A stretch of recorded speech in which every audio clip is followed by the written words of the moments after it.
सुबह सुबह आँख खुलते ही ना सबसे पहले मुझे ये सोच आती है कि आज बच्चों को गर्मी से कैसे बचाया जाए।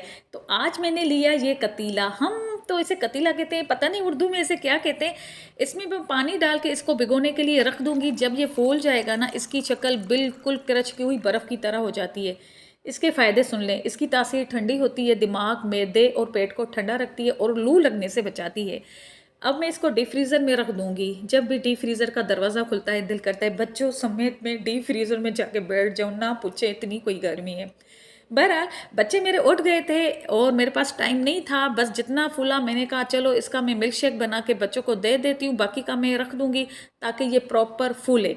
तो मिल्क शेक में आज मैडम जी ने डालना है इस टूटे हुए जग में केला, स्ट्रॉबेरी, क्रश हुई बर्फ़ और जो भिगोया हुआ कतीला है ना, जो आधा फूला है आधा नहीं, तो वो ऐड कर दूंगी। घर का बना हुआ शरबत और दूध, तो इसका बनाना है अच्छे से मिल्क शेक। आज मेरा पड़ गया वीडियो के दौरान फंड, तो देखिएगा।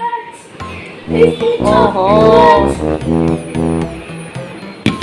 ग्लास के साइड पे स्ट्रॉबेरी लगा के मैंने सोचा वाह क्या प्रेजेंटेशन है, लेकिन मेरी बेटी आई, एक नज़र डाली और सीधा बोली ये क्या बचपना है, और स्ट्रॉबेरी नीचे फेंक दी। अब भाई मैं भी माँ हूँ, ऐसी चीज़ें तो ज़ाया नहीं होने देती। जहाँ गिरी थी वहीं से उठा के खुद खा ली।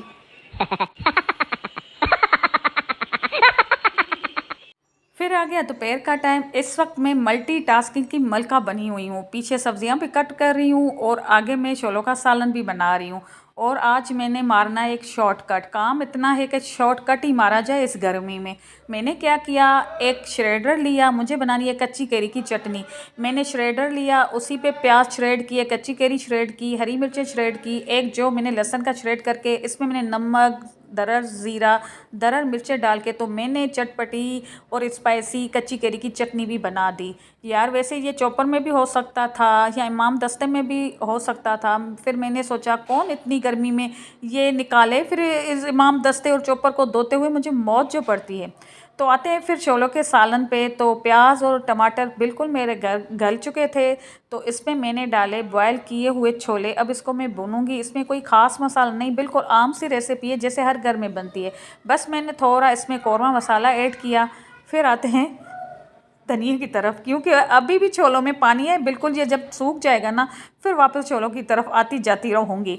वैसे धनिया काटते हुए मुझे मौत तो ज़्यादा पड़ती है, लेकिन किसने करना है, काम ही तो मुझे नहीं करना है। तो फिर मैंने कहा चलो साथ साथ ये भी करती हूँ, साथ साथ वो भी करती हूँ। तो छोलों में मैंने डाला इमली की चटनी, कट किए हुए हरी मिर्चें और ऊपर से गरम मसाला स्प्रिंकल दिया। अब मैं धनिया ऊपर से डाल के तो मेरा हो गया सालन बिल्कुल तैयार। अब अल्लाह अल्लाह करके तो धनिया भी मेरा कट हो गया। फिर मैं क्या करती हूँ, एक कॉपी का पेपर लेती हूँ, नीचे वो रख देती हूँ और बीच में धनिया, ऊपर एक और पेपर रख देती हूँ ताकि ये मॉइस्चर से बचा रहे, 8 दिन तक तो चले धनिया। तो लें जी, सालन हो गया मेरा तैयार। अब प्लेट में रखूँगी सालन, साथ में सैलेड और चटपटी स्पाइसी कच्ची केरी की चटनी। साथ में लूँगी थोड़ा सा रायता और एक रोटी। ये हो गया मेरा ज़बरदस्त सा लंच, देख लें।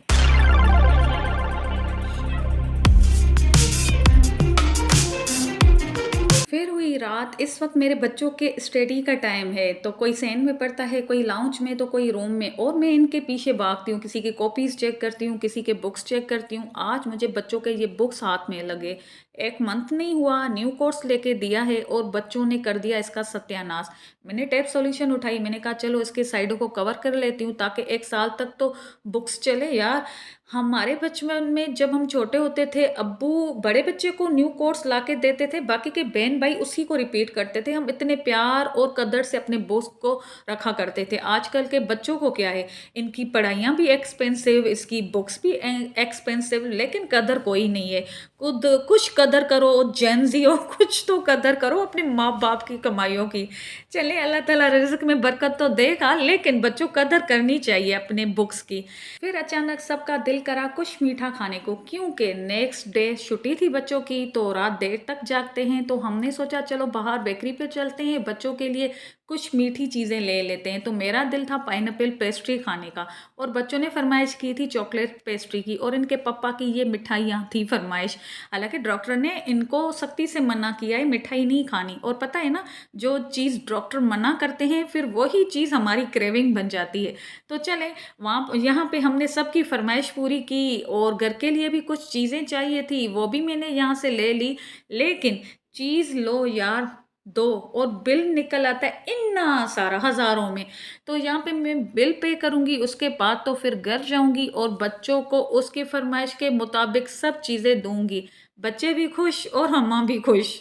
बस घर आ गई और जल्दी जल्दी मैं शॉपर खोलने की कोशिश कर रही थी क्योंकि गर्मी इतनी ज़्यादा थी और पेस्ट्री मैंने कहा पिघल ना जाए, जल्दी जल्दी खोलने की कोशिश कर रही थी और बच्चों को चीखें लगा रही थी कि आ जाओ जल्दी खा लो, मेल्ट हो जाएगी। और यार गर्मी इतनी ज़्यादा है, डीप फ्रीज़र या फ्रिज कोई काम नहीं करता, वो भी मेल्ट हुआ हुआ होता है। और लोड शेडिंग ने इतना तंग किया हुआ है कि फ्रिज हमारा मतलब फ्रिज ही नहीं है, बस एवं ही बंद कबर्ड की तरह पड़ा हुआ है, बस नाम की फ्रिज है। तो यहाँ पे देख लें, मैंने ये मिठाइयाँ ली अपने लिए, ये पाइनएप्पल पेस्ट्री ली और चॉकलेट की पेस्ट्री और आइसक्रीम ली। सर्दी हो या गर्मी चाय ज़रूर पीनी चाहिए। हम बाहर से आए, मेरी छोटी बेटी ने हमारे लिए चाय बनाई, कहने लगी मम्मा आप आराम से बैठ जाएं, मैं आपको आज चाय पिलाती हूँ।